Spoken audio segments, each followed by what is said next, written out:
Hey, what's up guys, Sir Emanon here, and welcome to another video. So this is going to be some more new format post-Burst of Destiny testing, and this is going to be me once again on the Tri-Brigade Lyrilusc deck, up against my friend BurritoMan93 on Phantom Knights, featuring our good old pal Destroy Phoenix Enforcer, of course.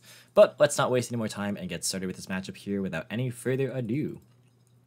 So we are going to be winning the RPS this time around, and that allows us to choose to go first. I should mention that there are going to be two matches in this video. They're relatively short, but I think that there are a couple of key highlight plays I do want to showcase and point out in particular, especially if you do want to pick up this deck yourself. But our opening hand going first is going to be Double Fractal, Imperm, Nibiru, and Nerval. So this is not the greatest hand since we don't have any Lyrilusc cards to help us, kind of just spam the field and make a big board.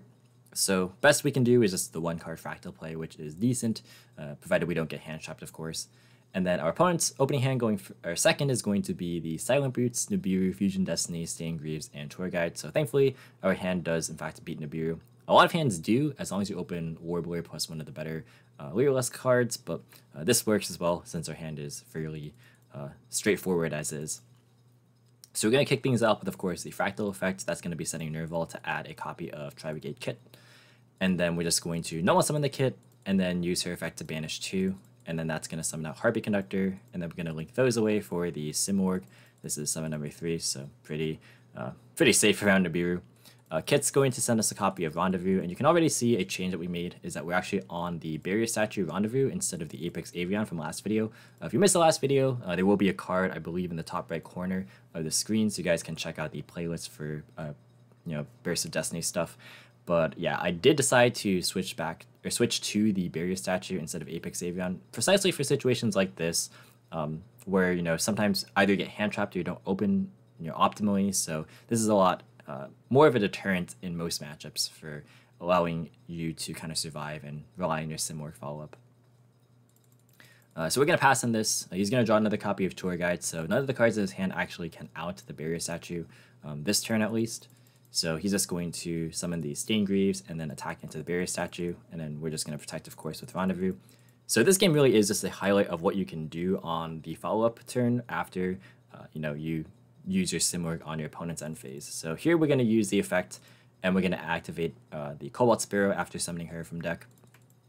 So that's going to net us a search for a copy of Barrow Canary, and then it's going to pass back to us, and we're going to draw a copy of Ash Blossom. So we had a couple of Tri-Brigade names here, which definitely helps facilitate a follow-up. You can do the plays differently, kind of depending on what you have access to and what you don't. Like for instance, you can search your Nerval directly if you don't have it already, and that can kind of be useful in kind of setting up your double Dragon Lords. Because if you can't OTK your opponent, that's probably what you want to be going for if you have to expend your Rendezvous turn 1. That way you get another kind of safety net. So like assuming like everything else in your hand is just all hand traps, like for example, the Fractal and Nerval initially were just like maybe 2 more Imperms. This could be searching your Nerval. You could like just normal summon it, banish 2, go for the double Dragon Lords, and then you can kind of proceed from there. You can do like a fair number of plays as well. Like you can overlay for Recital Starling and kind of just keep going a little bit. You can search Barrow Canary off of this. You can't really go for UFD or Zeus, which is something to note. UFD being Utopic Future Draco, of course, under the Barrier Statue. So you are somewhat limited in how you can push. But these are just kind of some things to keep in mind. But here, because we already have the Tri-Brigade names, we can go quite a lot farther. So what we're going to do is we're going to activate this copy of Fractal here, sending a Lyrilusc name from our deck to the graveyard. So we're going to actually bin a copy of Celeste Wagtail. And then we're going to normal summon the Nerval here. This took me a while to kind of come up with this line, but we're going to normal the Nerval, of course, that we already had in our hand. And then we're going to banish 2, and that's going to summon out the double Dragon Lords, which, again, if nothing else, this is going to help protect our Barrier Statue. And then we're going to go for actually a copy of a Summoned Nightingale because I am planning on going for game this turn. I don't have to fear Nibiru anymore, of course, because of Barrier Statue, and I reason that most of the hand traps that would stop this play would have been used the previous turn. Stuff like Ash, Veil, or Imperm probably would have been used. So unless if he specifically top-decked one of those cards, I feel pretty confident in doing this. So we're going to go for Barrow Canary next, so we're going to Xyz lock ourselves and summon back the Celeste Wagtail. And then Wagtail's effect is going to grab us a search for a copy of Bird Call. This is just more follow-up. We actually don't really need to use it this turn, but just as a safety net. We're going to go for Recital Starling here, and we're actually going to use the first effect on summon to boost our Assembled Nightingale by 600. So it's currently on 400 plus 600 being 1,000. And then we're going to activate Recital Starling's effect, and this is going to grab us another search. We're going to grab DtheCrow just in case. And then we can reattach the Celeste Wagtail in the graveyard to the Assembled Nightingale. So that gives it not only 200 more attack, but 1 additional swing in the battle phase. So this is a 1200 attack point monster that can attack 3 times. So we're going to switch our Barrier Statue to attack position and then go into the battle phase. So we're going to start by attacking with the Assembled Nightingale directly 3 times. So this is 3600 damage. And then we're going to activate the Assembled Nightingale to protect all of our Lyriluscs from being destroyed by battle or card effects. And then we take no battle damage this turn. Detaching the Nerval so we get even more value just to ensure that we have follow-up plays. So Fractal is going to grab us a search for... Nerval is going to grab us a search for Fractal. And then for here, I make a tiny mistake. I accidentally take battle damage here. I shouldn't be, obviously, because of the Assembled Nightingale. But we both take damage because of the Recital Starling's third effect, where all battle damage you take from battles involving the Xyz summoned card is also inflicted to your opponent. So this is a ruling that I was aware of, but I just wanted a source for it. So even though this makes it so you don't take battle damage, you still apply Recital Starling to inflict damage to your opponent under this, and I actually have a source right here. So this is actually involving the new agent stuff that the OCG just got. So this is a very recent ruling. You can see it was from August, so not too long ago. Oops. So this is basically Sanctuary in the Sky, which prevents battle damage from... well, it's actually just read Sanctuary in the Sky directly. So battle damage to the controller of fairy monster from a battle involving that monster becomes 0. So kind of similar to the Assembled Nightingale, preventing battle damage. And then this is like an interaction between this and a new card called Majesty Hyperion, which basically has a similar effect to the Recital Starling, where all battle damage you take from battles involving your fairy monsters is also inflicted to your opponent. So this ruling basically says that if you have the Sanctuary in the Sky on the field with Majesty Hyperion, you don't take battle damage if you crash into a bigger monster, but they still do. So you can apply this ruling to the interaction between these 2 monsters. I just kind of wanted to have this source on hand, so that kind of made it so that I had... I was certain about this ruling, I just didn't have a source for it. But now I can kind of put my mind at ease, I suppose. But yeah, so I shouldn't have taken the damage there, but he would still take the 1000, this being at 200 points because of Barrow Canary. So then the Simorgh will attack for 1200, and then will attack for 1600, and then 1000 for game, because this Ancient Warrior Link is boosting itself. So that was a very convoluted line for game, but you can kind of see how you can utilize all the big follow-up plays that the deck has to offer to actually just make very aggressive pushes. And that's one of the great advantages to just Simorgh as a card, because it allows you to access your entire engine pretty much. But yeah, we're going to go second in game number 2 here, of course. And so our opening hand going second is going to be Turquoise Warbler, Fractal, Nibiru, Ash, and DtheCrow. So we have a lot of hand traps, plus one of the best combos in the deck, which is great. And then his opening hand is going to be Ancient Cloak, Fusion Destiny, Seer, Ragged Gloves, and Anti-Spell Fragrance. So not a great hand on his part. Pretty much he has to Fusion Destiny because he has no way into Carabini otherwise. And we have the Ash Blossom for it. So this is going to be a pretty quick game, or game 2, which is why I want to showcase more than one matchup off here. So he's going to set Anti-Spell, set Ragged Gloves, and pass. We draw Lancia for turn, which was not necessary, but we have it. He's going to flip the Anti-Spell, but we didn't actually draw any spells in this hand, so that's pretty good news for us. We're going to activate Fractal Effect, and here I send Sparrow, because it's not really a point in sending Wagtail due to Anti-Spell. Normally, Wagtail is pretty good to send, although something you want to think about too is that post-side, your opponent might put in Joel against you, which Wagtail would lose harder to, because if you get the body directly from Sparrow, you can at least make use of it, if you search Nerval directly, or something like a Sapphire Swallow, for instance, or even Barrow Canary. Versus if you try to get the extra mileage out of the Bird Call special effect, you do get punished heavily by Droll, and that will come up in a future match that I'll upload later, so stay tuned for that. But yeah, Turquoise Warbler effect, that's going to bring back the Cobalt Sparrow that I just sent, and then we use her effect to add Nerval. And this is functionally just full combo, so he's going to concede this one, so we're just going to move into the next game. If you want to see what the full combo looks like, I will be uploading a combo video in the not too distant future, but you can also just stay around for the next game, because I do manage to present some combo potential as well here. So yeah, we're going to go ahead and start a new match here. We win the RPS again, which is pretty fortunate. But yeah, we're going to go ahead and decide to go first. So our opening hand is going to be Barrier Statue, Celeste Wagtail, Nerval, Turquoise Warbler, and Foolish Burial. Really good hand. Turquoise plus Celeste Wagtail is arguably the best combo in the deck. It's pretty far up there. This and Fractal, of course, being another one.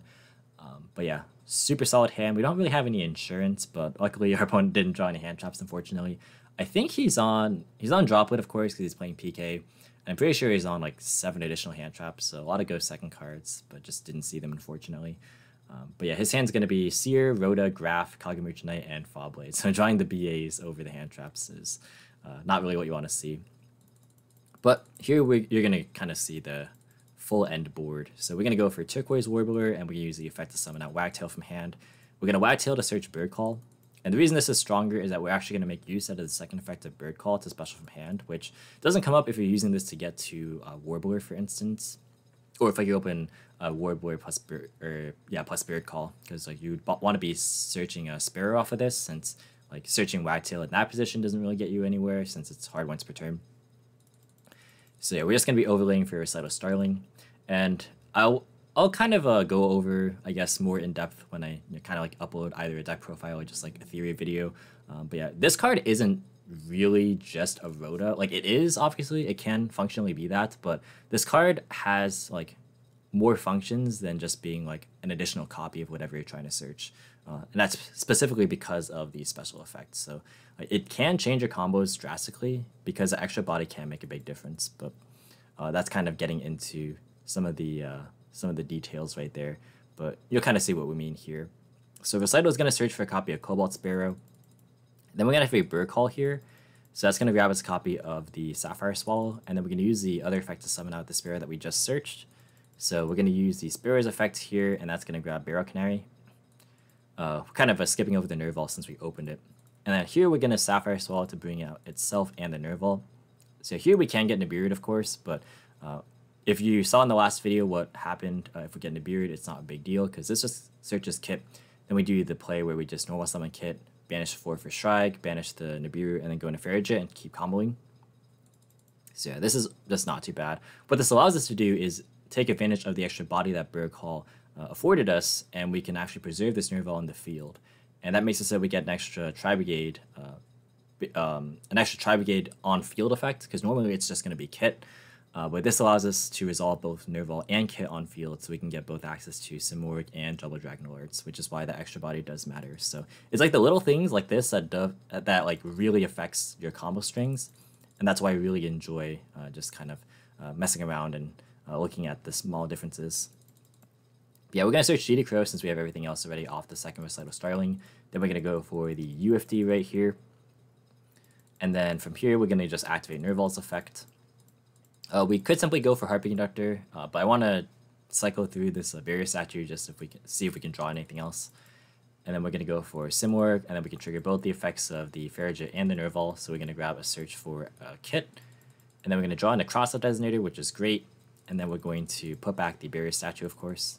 Then we're going to normal summon Kit, because we haven't normal summoned yet. And then we're going to use the effects to banish the 2 Tri-Brigades in our graveyard to go for Double Dragon Lords.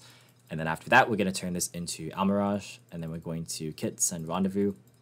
You could, in theory, I suppose, like just leave the Kit on the board and send the Kit away with Double Dragon Lords to like, either send Nerval for follow-up or the Rendezvous if you need it. It's a little bit greedy, but you can do it if you want to.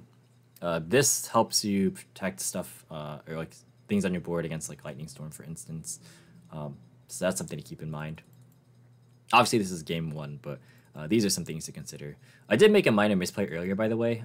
If you notice what I banished off of the Nerval, I banished the Cobalt Sparrow when I should have banished the Sapphire Swallow.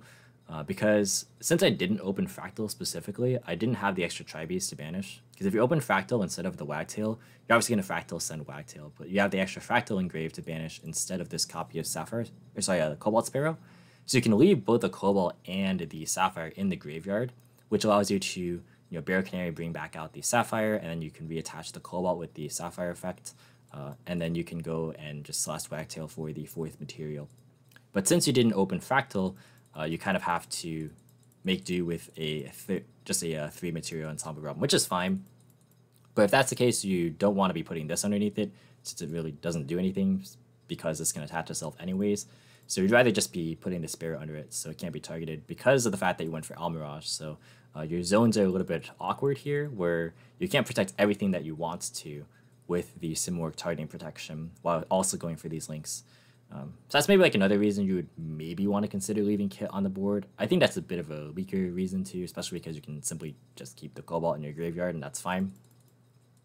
But regardless, again, these are just all small things to kind of think about when you're comboing. And then we're going to go and set Crossout, which we probably shouldn't do, just in case our opponent has like Nib Imperm, Nib Veiler, something like that. So we can like UFD one, cross out the other. Because realistically, on your opponent's turn, this doesn't do a whole ton because we're not playing, a lot of the cards like, I guess, Pot of Prosperity, things like that. The only thing that I am playing in the main deck that this can cross out, which is why I did decide to set it, is Forbidden Droplet. And because I know that he's on PK, it's probably a good idea to set this in case like he top decks it, which is fair enough. I feel like if he had one of the lower impact hand traps, he would have dropped it earlier instead of like saving it for the Nib to resolve. But you could argue that that's like a reasonable thing to do as well. Really just kind of depends on what you're anticipating. But yeah, we're just going to go to end phase and resolve our Simorgh and then go for the Barrier Statue. And he draws the Nibiru 6th card. Again, it didn't matter if he had just Nibiru because even though we didn't have Cross at the time, since we drew it off of the Farigate, we would still, again, just do the play that you saw in the previous video that I described earlier. So overall, that's, I think, the first time we saw the full combo of this deck in either this video or the last video. So that's kind of the idea of what this deck can do uninterrupted. So going second in game number 2 here, opening hand is going to be DD Crow, Turquoise Warbler, Forbidden Droplet, Barrel Canary, and Tri-Brigade Kip. And his hand is going to be Nibiru, Ragged Gloves, Fusion Destiny, Silent Boots, and Torn Scales. I thought I said Nibiru in my hand for some reason. I'm not sure if I did. I guess we'll find out when I listen back to this. But yeah, opening hand's fine. We have Droplet as a good going second card, and DD Crow, which is not a strong hand trap, but it's fine, and it's synergistic with the deck. I might back and forth on cutting this and just keeping it in the deck. Because there are times we have a surplus of names, and you kind of run through all your searches with like your Recital Starlings and your Cobalt Sparrow and stuff. So having this at least does something rather than just have you like an infinite surplus of Lyrilusc names, which can be useful for follow-up for sure, but like this, like having an interruption in your hand insulates against like Forbidden Droplet or Dark Ruler or things like that. But yeah, the hand's fine. His hand, on the other hand, is really, really strong because he has a lot of PKs, so it makes it so that the effectiveness of DD Crow is pretty much diminished to 0. So yeah, he's going to go ahead and roll some of the Torn Skills right here, and then summon out the Silent Boots. And it's at this point where I realize I'm probably not going to get much mileage out of my DD Crow, especially when he pitches the Ragged Gloves. So now no matter what I DD Crow out of his graveyard, he has Ragged Gloves to basically just replace whatever.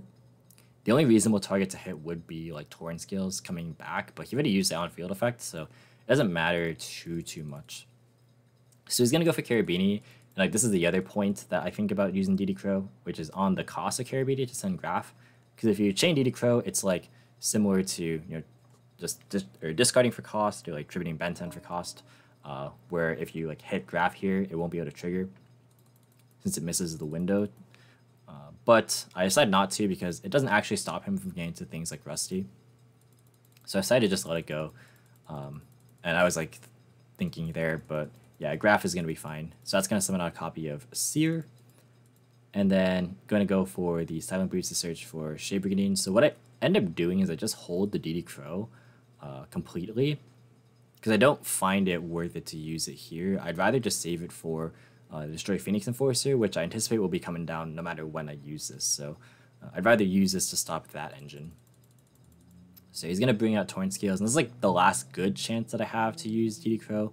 But again, it won't really matter a whole ton because he has his plays anyways. So I decided to just hold it. He's going to go for Levier and then banish for the Steingreaves.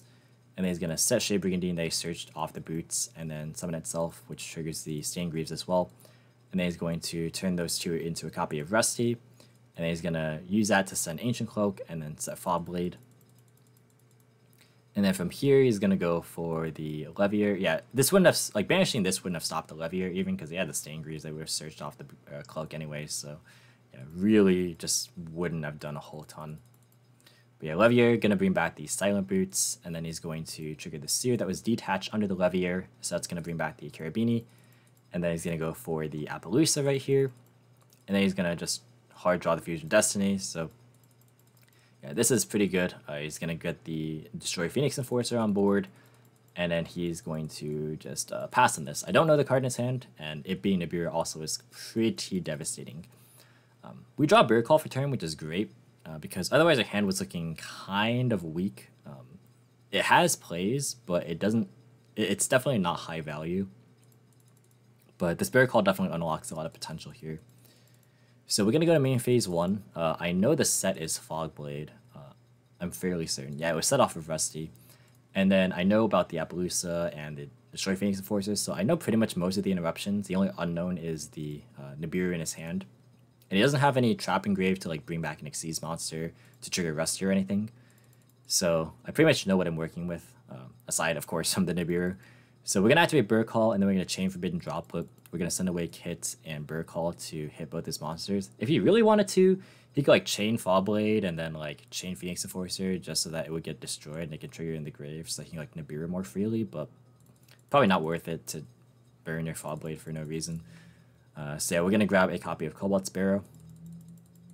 And then from here, we're going to trigger the kit that we just sent, and then that's going to send us Nerval, and then Nerval is going to add us a copy of Fractal.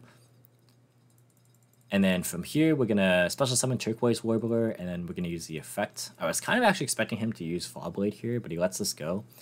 I do think that if you have Valor Imperm, like this is actually one of the best spots to use it, because you never really want to be committing your normal summon to a Lyrilusc because of the fact that it makes it so that you can't use your normal summon later for Nerval, and this cuts off like whatever special summon effect, be it Wagtail or Spare, that you're trying to trigger anyways. So I do think this is actually a pretty reasonable time to use those disruptions. And that's kind of what makes a card like Droplet in this deck good, because you can like send it away no problem. But yeah, carrying on here, we're going to go for Cobalt Sparrow. That's going to grab us to search for a copy of Tri-Brigade Nerval. We already used the Grave Effect, but we just want more fodder to help us keep going. So yeah, we're going to go for the Recital Starling here, and then we're going to activate her effect. And then here he tries to activate the Fogblade, but my Cobalt is preventing him from targeting it. To be fair, it actually would have been fine if he did negate this, because I could just go straight into Zeus since he put his DPE in defense position. Plus I have the Appaloosa to just attack over anyways. Actually, no, it's 1200, right, because of Droplet. But yeah, I could still just attack into the Phoenix Enforcer and then make Zeus afterwards. So it actually would have been better for me if this Fogblade was able to be used, funnily enough. Because I haven't normal summoned yet, so I can just proceed with my plays in main phase 2. I would have had enough fodder and grave. I would have had 5 Tri-Beasts after detaching for Zeus to just like freely normal summon, go for Shrike, and then like use that as an extender to go Farigate and just keep going. But yeah, this actually ends up being a little bit worse for me. And then, so what ends up happening is I resolve the Recital to search for Sapphire Swallow. So what I should do is I probably should just go for Zeus anyways here.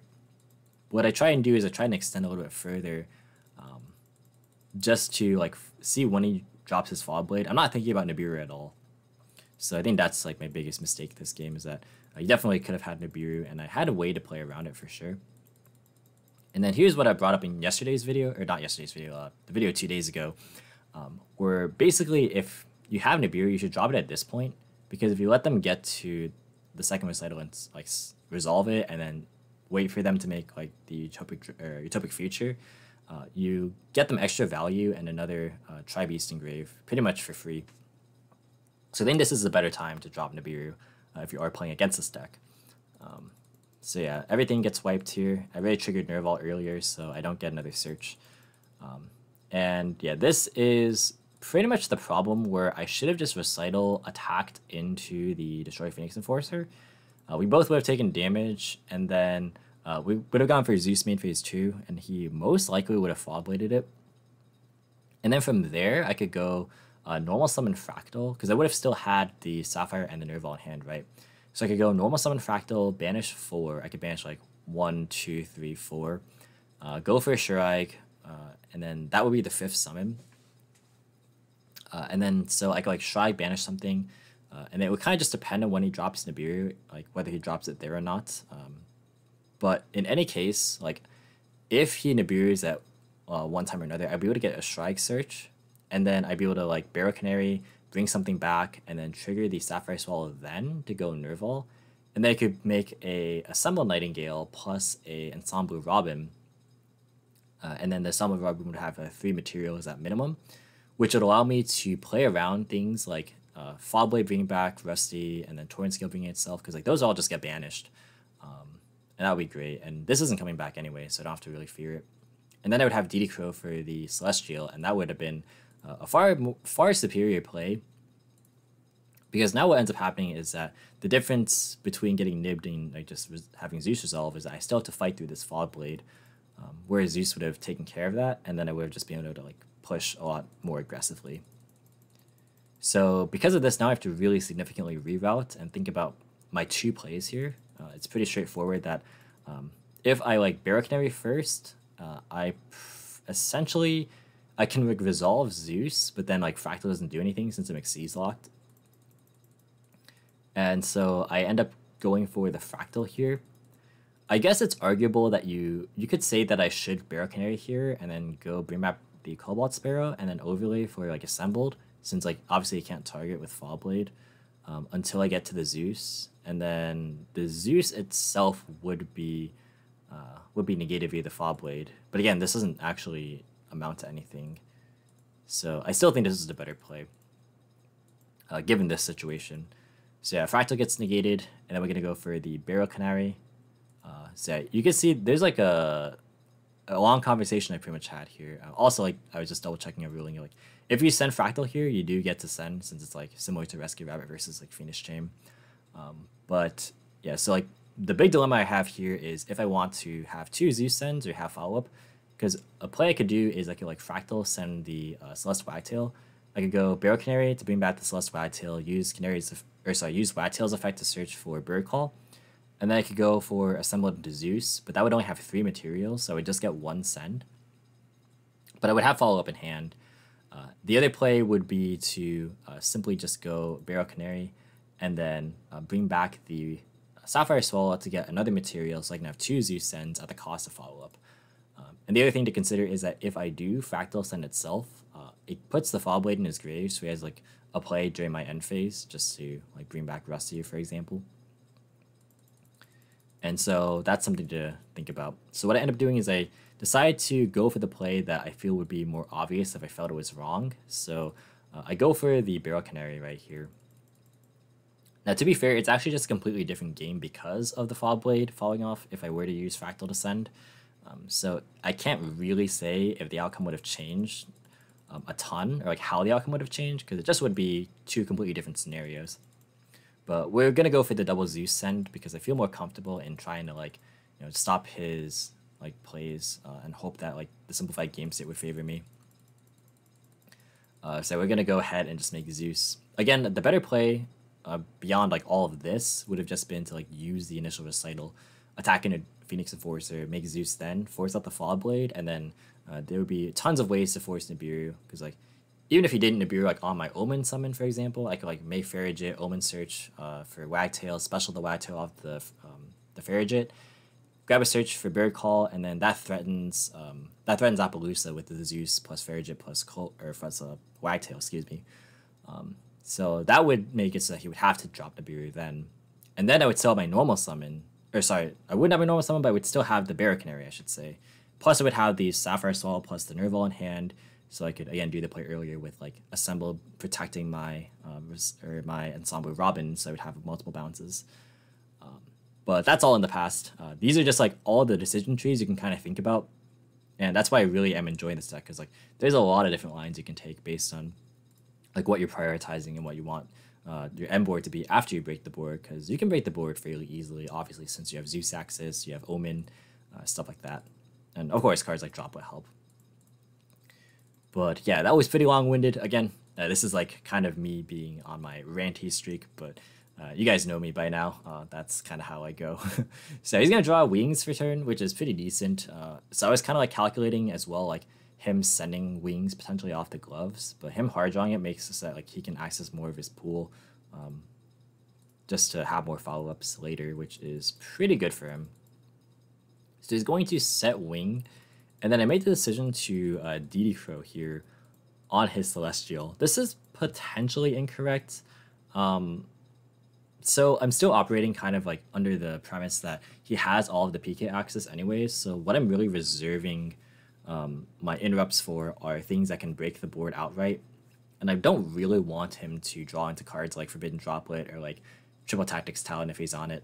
Or like just any way that he can break the board outside of his engine. Because by DD crowing here, I know now that he has like, I pretty much know what he's working with aside from the set card.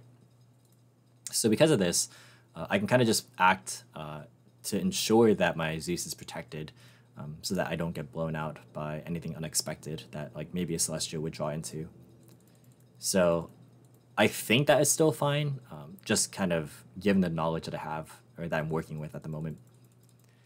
So he's going to go for boots next. That's going to search a copy of Famknight's Sword. So he's playing both Sword and the Wing, which I know some OCG lists are currently doing. This triggers a Torrent Scale right here.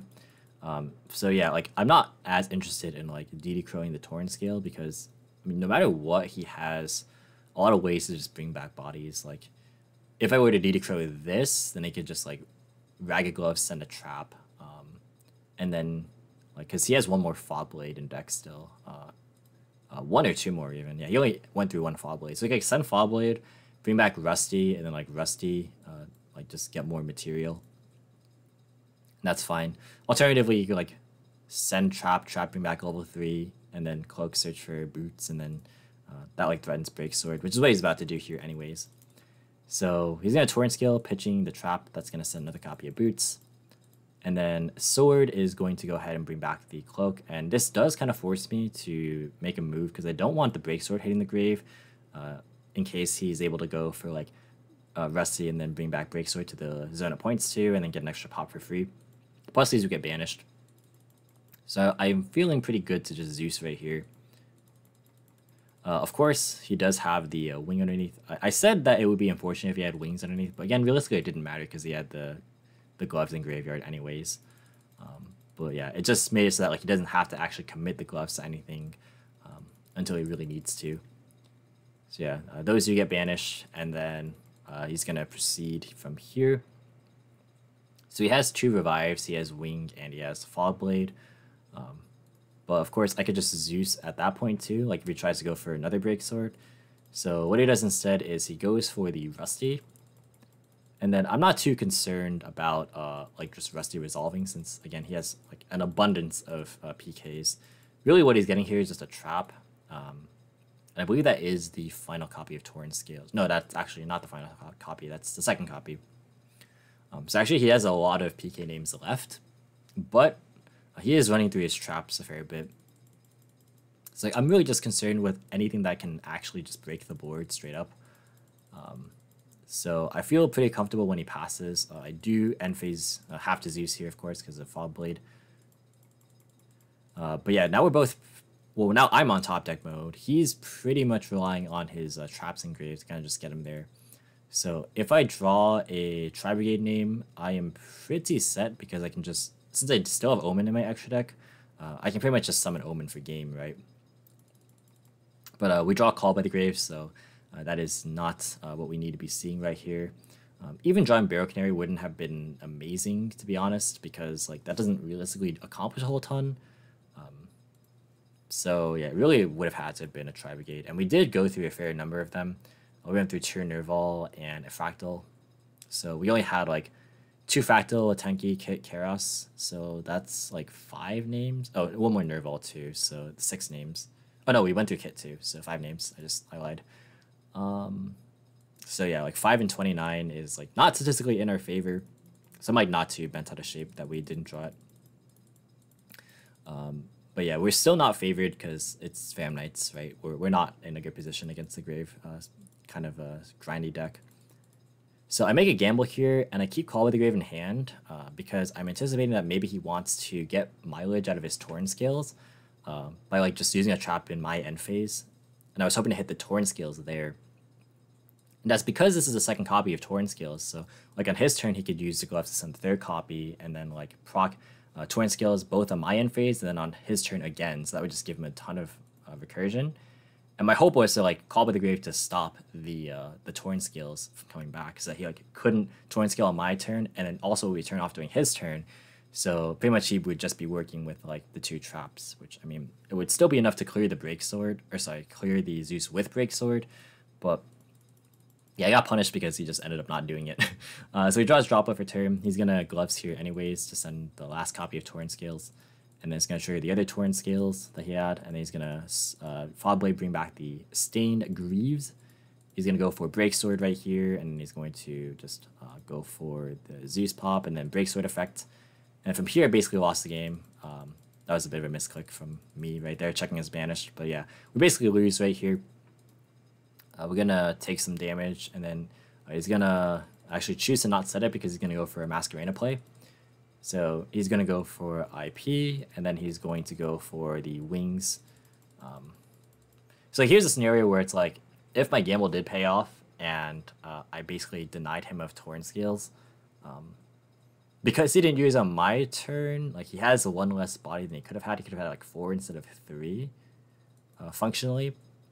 But if the Call by did resolve, then he would just be having 2 traps, and his Masquerena wouldn't actually be doing anything, and he wouldn't be able to do much after clearing my Zeus.